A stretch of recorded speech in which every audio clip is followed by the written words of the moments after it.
Welcome to everyone. आज की class में हम लोग मैकेनिक्स ऑफ स्ट्रक्चर के सेकेंड यूनिट पे बात करेंगे।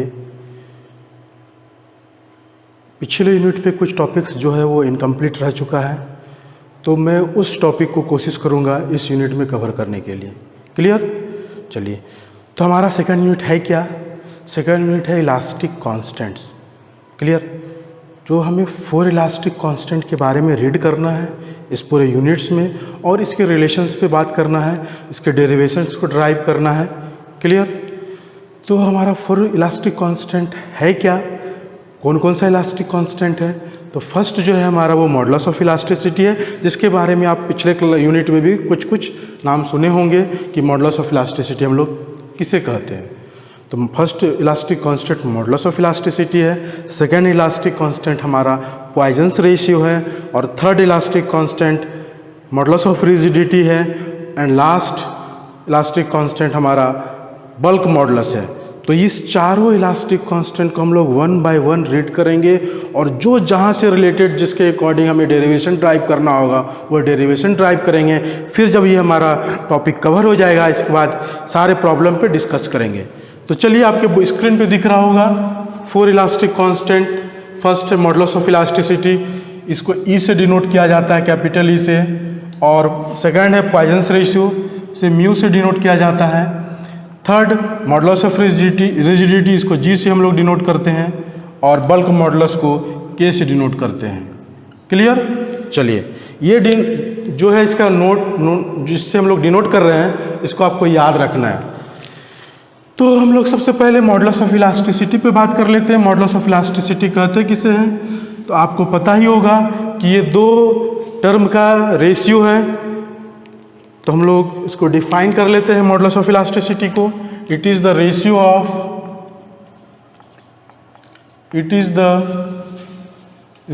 Of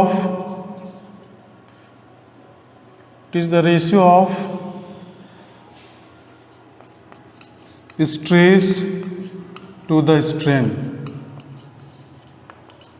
is known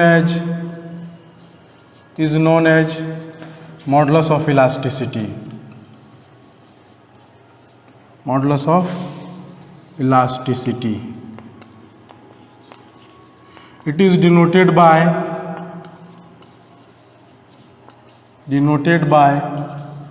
capital E। बस ये डेफिनेशन है इसका। तो मॉडुलस ऑफ इलास्टिसिटी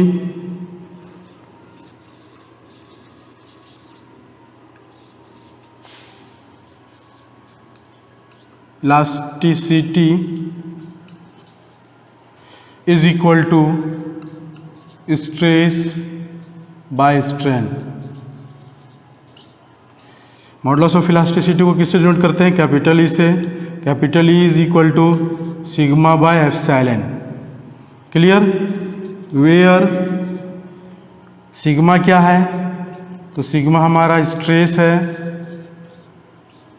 और एप्सिलॉन क्या है? स्ट्रेन है, और capital E modulus of elasticity.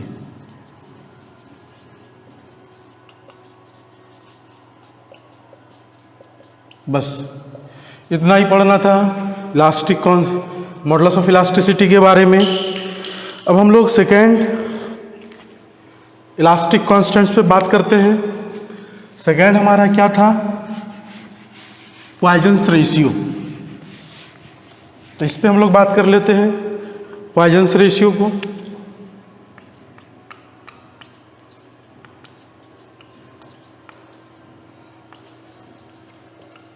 Poisons ratio को किससे डिनोट करते हैं? म्यू से। तो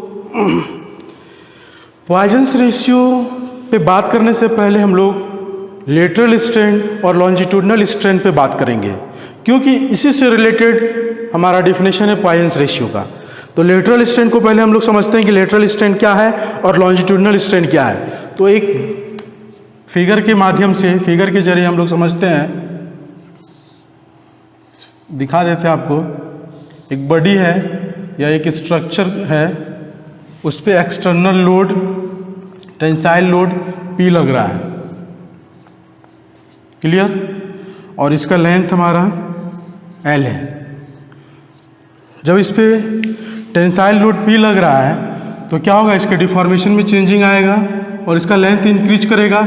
जिस डायरेक्शन में लोड लग रहा है उस डायरेक्शन में, क्लियर। और उसके अपोजिट डायरेक्शन में क्या होगा, उसका लेंथ डिक्रीज करेगा। तो यहाँ लेंथ देख लीजिए कितना इंक्रीज कर रहा है, ये इंक्रीज कर रहा है जिस डायरेक्शन में लोड लग रहा है। इसका हम डायरेक्शन दिखा देते हैं। यहाँ हम 2D पे बात कर रहे हैं, 2 डायमेंशनल पे बात कर रहे हैं। ये डायरेक्शन है, ये एक्स एक्सिस है और ये वाई एक्सिस है, क्लियर। तो लोड जो लग रहा है वो एक्स एक्सिस के अलॉन्ग लग रहा है। तो यहाँ पे ध्यान आपको देना है और ये समझना है कि हमारा लॉन्जिट्यूडनल स्ट्रेन किसे कहते हैं, स्ट्रेन, और लेटरल स्ट्रेन किसे कहते हैं। तो जिस डायरेक्शन में लोड लग रहा है उस डायरेक्शन में जब हमारा डिफॉर्मेशन क्या हो रहा है, इंक्रीज कर रहा है, और उस डायरेक्शन में जो स्ट्रेन डेवलप करेगा उस स्ट्रेन को हम लोग लॉन्जिट्यूडनल स्ट्रेन कहते हैं, क्लियर। लॉन्जिट्यूडनल स्ट्रेन, जिस डायरेक्शन में लोड लग रहा है उसी डायरेक्शन में स्ट्रेन डेवलप कर रहा है तो उस स्ट्रेन को क्या कहते हैं, लॉन्जिट्यूडिनल स्ट्रेन। इसी का दूसरा नाम है axial strain, axial strain, clear. फिर से एक बार मैं रिपीट कर रहा हूं कि जिस एक्सिस के अलोंग या जिस भी डायरेक्शन में लोड लग रहा हो उस डायरेक्शन में जो स्ट्रेन डेवलप करेगा वो कौन सा स्ट्रेन होगा, तो वो हमारा लॉन्जिट्यूडनल स्ट्रेन होगा। उसी का दूसरा नाम है एक्सियल स्ट्रेन, क्लियर। उसके अलावा जो भी डायरेक्शन बच रहा है, तो यहाँ पे हम 2 डायमेंशनल लिए हैं तो एक्स एक्सिस के अलोंग हमारा लोड लग रहा है। इसके अलावा एक ही डायरेक्शन बच रहा है, एक ही एक्सिस बच रहा है जो कि इसके परपेंडिकुलर है 90 डिग्री पे। कौन सा एक्सिस है, वाई एक्सिस है। तो इस एक्सिस के अलोंग जो स्ट्रेन डेवलप होगा वही हमारा लेटरल स्ट्रेन होगा, क्लियर। कोई कंफ्यूजन, बस यही समझना है कि लॉन्जिट्यूडनल स्ट्रेन कौन से स्ट्रेन को कहते हैं और लेटरल स्ट्रेन कौन से स्ट्रेन को कहते हैं। अब मान लीजिए कि ये लोड यहाँ नहीं लग के इस वाई एक्सिस के रिस्पेक्ट में लगता, यहाँ लोड लग जाता इस एक्सिस के रिस्पेक्ट में, पी मान लेते हैं कुछ देर के लिए, ये लोड नहीं लग रहा है यहाँ, क्लियर। तब क्या हो जाएगा, तब वाई एक्सिस के रिस्पेक्ट में जो स्ट्रेन डेवलप करेगा वो हमारा लॉन्जिट्यूडनल स्ट्रेन होगा, और एक्स एक्सिस के रिस्पेक्ट में, मतलब इसके अलावा वाई एक्सिस के अलावा कौन सा एक्सिस बच रहा है, एक्स एक्सिस, तो एक्स एक्सिस के रिस्पेक्ट में क्या हो जाएगा, लेटरल स्ट्रेन। बहुत सारे बुक में क्या कर दिया गया है कि वो विड्थ के अकॉर्डिंग या डेप्थ के अकॉर्डिंग जो स्ट्रेन हो रहा है उसको हम लोग लेटरल स्ट्रेन कहेंगे। ये बुक में, बहुत सारे बुक में, लेकिन ये गलत है। कैसे आप डिफाइन कीजिएगा उसको। तो यहाँ बस ये याद रखना है कि जिस एक्सिस के अलोंग हमारा लोड लग रहा है उसी एक्सिस के अलोंग स्ट्रेन जो डेवलप होगा वो हमारा लॉन्जिट्यूडनल स्ट्रेन होगा, या उसी का दूसरा नाम है एक्सियल स्ट्रेन। और उसके अलावा जो हमारा एक्सिस बच जा रहा है, यहाँ पे 2D है तो वाई एक्सिस बच रहा है, तो इस एक्सिस के अलोंग जो हमारा स्ट्रेन डेवलप करेगा वो लेटरल स्ट्रेन होगा। अगर हम 3 डायमेंशनल लेते, अगर यहाँ पे हम 3D फिगर बनाते, इस तरह का ये जेड एक्सिस होता, तो इस एक्सिस के अलोंग लोड लग रहा था, लोड हमारा यही लग रहा था ना, ये लोड लग रहा था पी, इस एक्सिस के अलोंग, मतलब एक्स एक्सिस के अलोंग लोड लग रहा था, और इसके अलावा कौन सा एक्सिस बच रहा है 3D में, वाई और जेड। तो इस दोनों एक्सिस के अलोंग जो स्ट्रेन डेवलप करेगा वो हमारा लेटरल स्ट्रेन होगा। शायद अब कोई कन्फ्यूज़न नहीं होना चाहिए आप लोगों को, ठीक है। चलिए हम लोग आगे बात करते हैं। अब इसके डिफिनेशन को आप देख लीजिए। डिफिनेशन क्या है, ये डिफिनेशन है, क्या कह रहा है लेटरल स्ट्रेन का definition, when the structure is subjected to axial load, दिखाए ना, चाहे वो किसी भी बॉडी पे या स्ट्रक्चर पे जब हमारा एक्सियल लोड लग रहा हो, उसके अलावा besides the strain in axial direction there will be lateral strain of opposite nature. Nature भी समझा चुके हैं, क्योंकि जिस डायरेक्शन में लोड लगेगा उस डायरेक्शन में क्या होगा, लेंथ इंक्रीज करेगा तो स्ट्रेन क्या होगा, पॉजिटिव होगा। बट उसके अलावा जो डायरेक्शन होगा वहाँ डिफॉर्मेशन क्या हो रहा है, डिक्रीज कर रहा है, तो वहाँ हमारा स्ट्रेन का नेचर क्या होगा, निगेटिव होगा, क्लियर। तो वही यहाँ पे कहा जा रहा है कि lateral strain of opposite nature in all direction at right angles. In all direction का मतलब जिस एक्सिस के अलोंग हमारा लोड लग रहा है उसके अलावा जो एक्सिस है उस सारे एक्सिस को वही कहा जा रहा है कि ऑल डायरेक्शन, मतलब यहाँ पे 3 ही डायरेक्शन है, X Y and Z, clear, at right angles. और जाहिर सी बात है कि एक्स एक्सिस और वाई एक्सिस मतलब दोनों एक दूसरे के 90 डिग्री पे है, या एक्स जेड ये दोनों भी एक दूसरे के 90 डिग्री पे है, या हमारा वाई जेड ये दोनों भी 90 डिग्री पे है। क्लियर, तो वही राइट एंगल्स कहा गया है। बस यही डेफिनेशन है, इस डेफिनेशन को आप एग्जाम में राइट कर सकते हैं। चलिए अब हम लोग पॉइजन्स रेशियो पे बात करते हैं। पॉइजन्स रेशियो क्या है, इस पे हम लोग बात कर लेते हैं।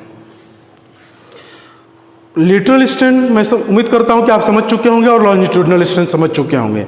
बस इसी दोनों स्ट्रेन की रेशियो को ही हम लोग पॉइजन्स रेशियो कहते हैं, क्योंकि इसी के नाम पे डिफाइन है। देख लीजिए, पॉइजन्स रेशियो, रेशियो का मतलब दो किसी भी टर्म का रेशियो होगा।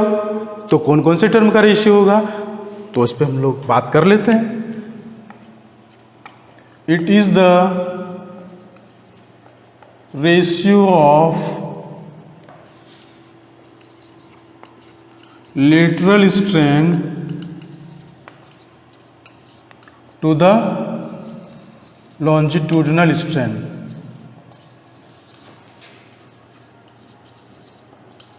बस, it is known as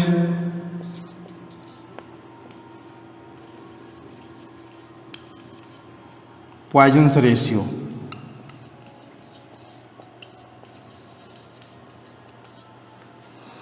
It is denoted by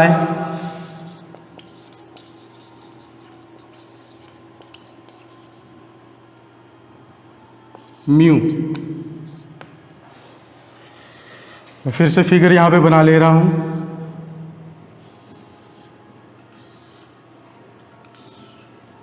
ये हमारा लोड लग रहा है, tensile load along x axis.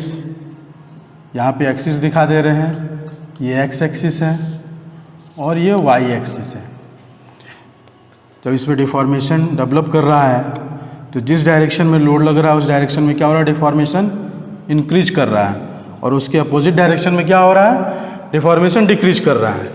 Clear, तो लेटरल स्ट्रेन और लॉन्जिट्यूडिनल स्ट्रेन के रेशियो को ही हम लोग पॉइजन्स रेशियो कहते हैं। तो म्यू से डिनोट करते हैं, mu is equal to lateral strain क्या हो जाएगा यहाँ पे, अभी समझाए ना, वाई एक्सिस, तो epsilon y divided by epsilon x. Mu is equal to epsilon y divided by epsilon x. यहाँ पे हम लोग लिख लेते हैं where epsilon Y is equal to lateral strain और epsilon x is equal to longitudinal strain. इसी का दूसरा नाम है axial strain, axial strain. Clear, strain को हम लोग एप्सिलॉन से डिनोट करते हैं। यहाँ पे एक्स एक्सिस के रिस्पेक्ट में स्ट्रेन को ले रहे हैं तो एप्सिलॉन एक्स से डिनोट किए हैं, और वाई एक्सिस के रिस्पेक्ट में स्ट्रेन ले रहे हैं तो एप्सिलॉन वाई से डिनोट किए हैं, और कुछ भी नहीं किए हैं। बहुत ही आसान है, बस आपको एकदम कांस्टेंट होके समझना है। चलिए अब हम लोग पॉइजन्स रेशियो में ही आगे बात करते हैं। जो हमारा आगे टॉपिक है सिलेबस में है कि वॉल्यूमेट्रिक स्ट्रेन। सिलेबस में क्या है कि वॉल्यूमेट्रिक स्ट्रेन को कैलकुलेट करना है ड्यू टू एक्सियल लोड। तो हेडिंग देता हूं मैं, वॉल्यूमेट्रिक स्ट्रेन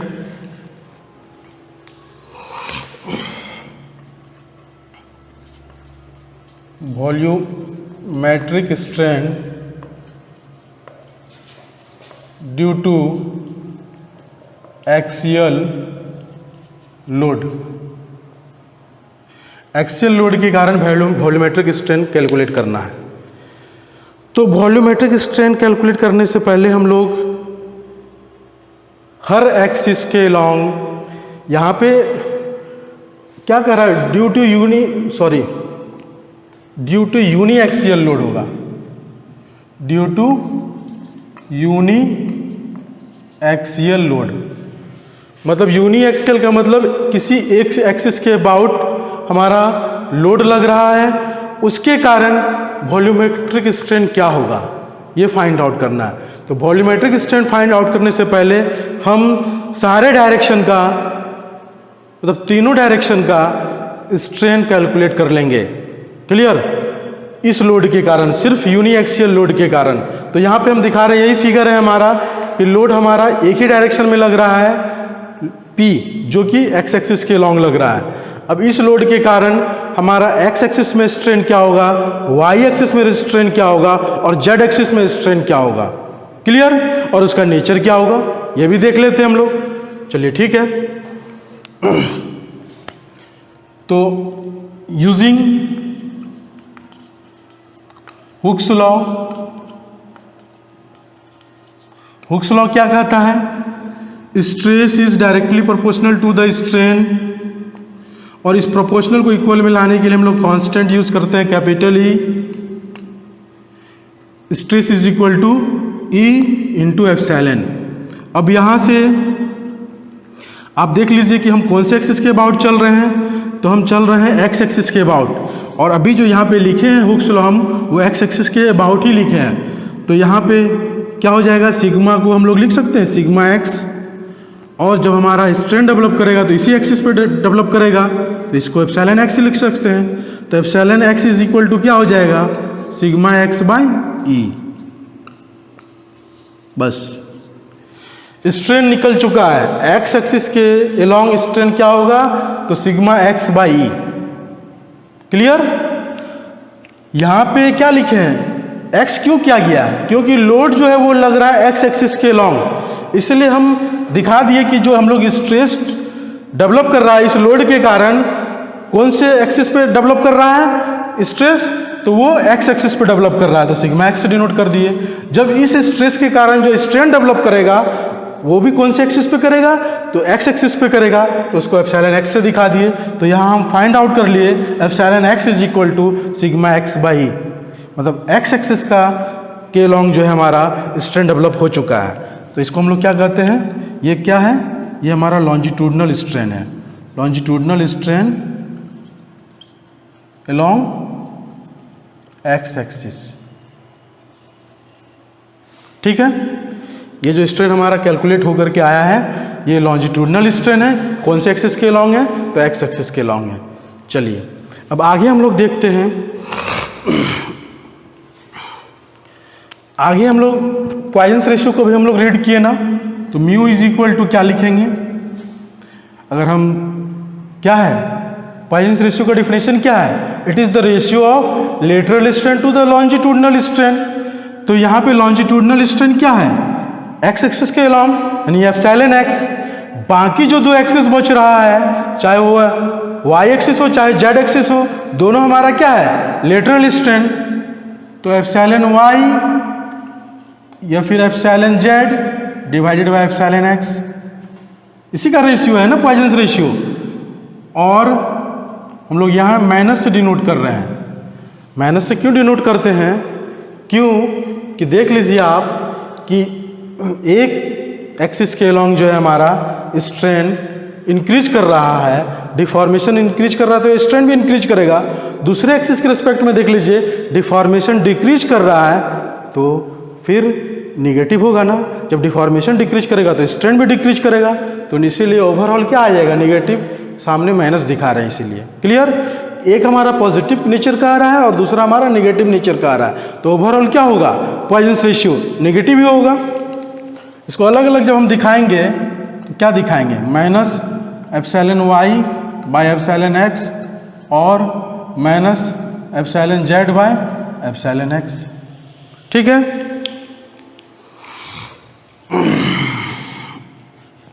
अब आप देखिए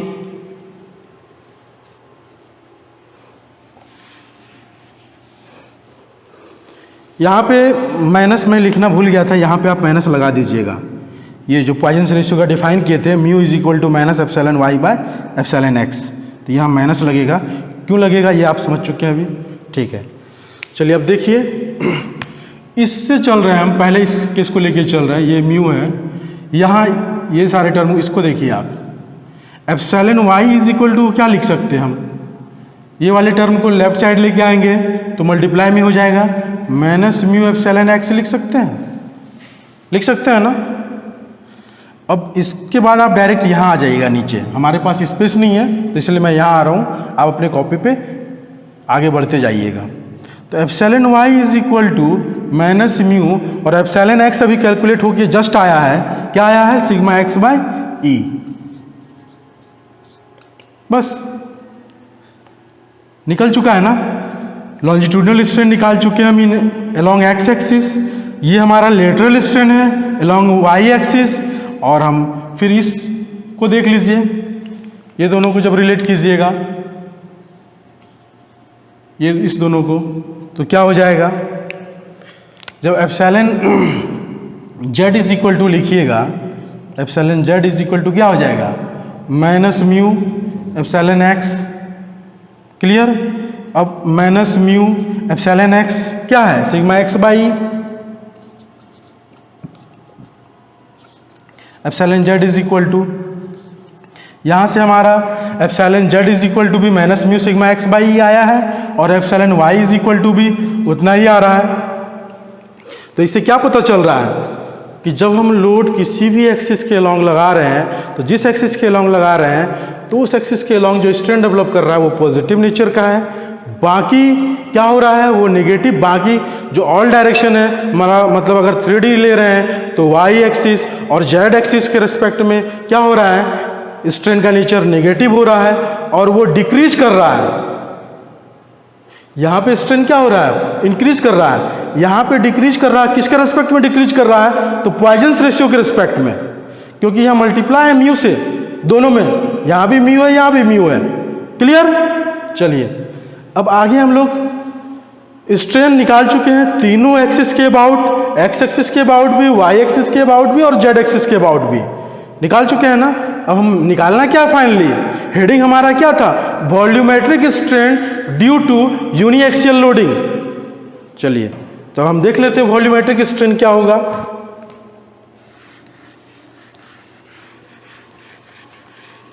इस रिजल्ट को रखना है अभी, मतलब देखते हैं, आगे पुट करेंगे, इसलिए यहाँ मैं रखा हुआ हूँ, मिटा नहीं रहा हूँ।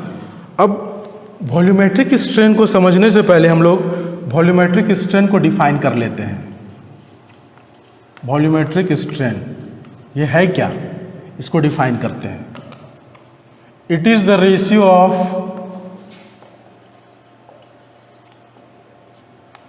Change in volume to the original volume. Change in volume, इसको हम लोग डिनोट किससे करते हैं, चेंज इन वॉल्यूम को डेल वी से, to the original volume, volume को कैपिटल वी से। इट इज डिनोटेड बाय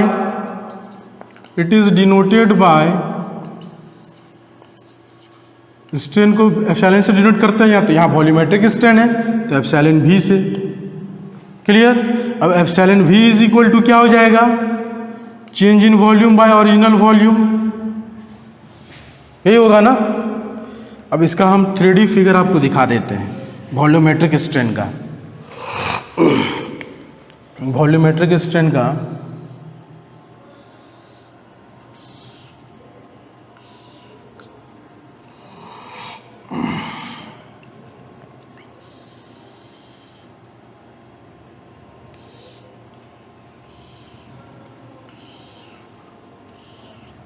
ये हमारा 3D फिगर है, इस पे यूनिएक्सियल लोड लग रहा है P,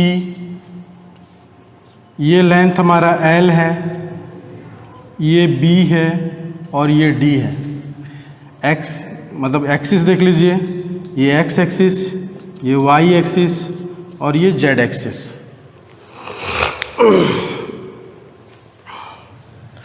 अब हम लोग वॉल्यूमेट्रिक स्ट्रेन को कैलकुलेट करेंगे। कैलकुलेट कर लेते हैं।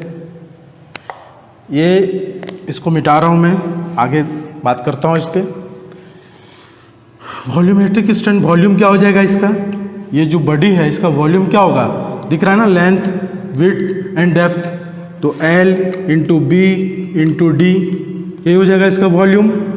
तीनों वेरिएबल है, कांस्टेंट कोई भी नहीं है। जब हम इसको वॉल्यूम को डिफ्रेंशिएट करेंगे किसी भी के रेस्पेक्ट में तो क्या होगा डिफ्रेंशिएशन, आप तो पढ़े ही होंगे मैथमेटिक्स में। तो हम इसको डिफ्रेंशिएट कर रहे हैं del V by del L के रिस्पेक्ट में डिफ्रेंशिएट कर रहे हैं। तो आप देख लीजिए u इंटू वी का फार्मूला यहाँ पे अप्लाई करना है, मतलब जब हमारा y is equal to U into V है तो दोनों वेरिएबल है, जब हम x के रिस्पेक्ट में डिफ्रेंशिएट करेंगे मतलब dy by D X is equal to क्या होगा, तो याद कीजिए आप क्या था, यहाँ पे मैं डिफ्रेंशिएट कर रहा हूँ एल के रिस्पेक्ट में तो क्या हो जाएगा b इंटू डी, ये दोनों तो रह जाएगा, एल के रिस्पेक्ट में कर रहे हैं तो क्या हो जाएगा del L by del L, del L मतलब एल को डिफ्रेंशिएट कर रहे हैं एल के ही रिस्पेक्ट में del L by del L plus फिर क्या होगा, यहाँ पे तो कांस्टेंट है नहीं कि एक ही बार होगा, सब तीनों टर्म वेरिएबल है तो 1 बाय 1 करते हैं। अब क्या करेंगे एल इंटू डी को रहने दीजिए del B by del L के रिस्पेक्ट में कर रहे हैं ना, फिर प्लस एल बी को रहने दीजिए del D by del L, यह डिफ्रेंशिएशन होगा। आप देख लीजिएगा चेक करके u इंटू वी के फॉर्म में। अब हमारा ये डेल एल कैंसिल और तो कुछ नहीं। अब इस डेल एल को हम राइट साइड लेके जा रहे हैं तो ये डिवाइड में राइट साइड जाएगा तो मल्टीप्लाई हो जाएगा तीनों टर्म में, तो यहाँ बचेगा क्या del V is equal to B D into del L क्योंकि ये मल्टीप्लाई हो जा रहा है, प्लस यहाँ पे जब मल्टीप्लाई करेंगे तो ये डेल एल और ये डेल एल कैंसिल हो जाएगा तो L D into del B बचेगा प्लस एल बी इंटू यहाँ भी डेल एल और ये डेल एल को यहाँ लेके आएंगे तो मल्टीप्लाई में होगा डेल एल कैंसिल, बचेगा क्या डेल डी।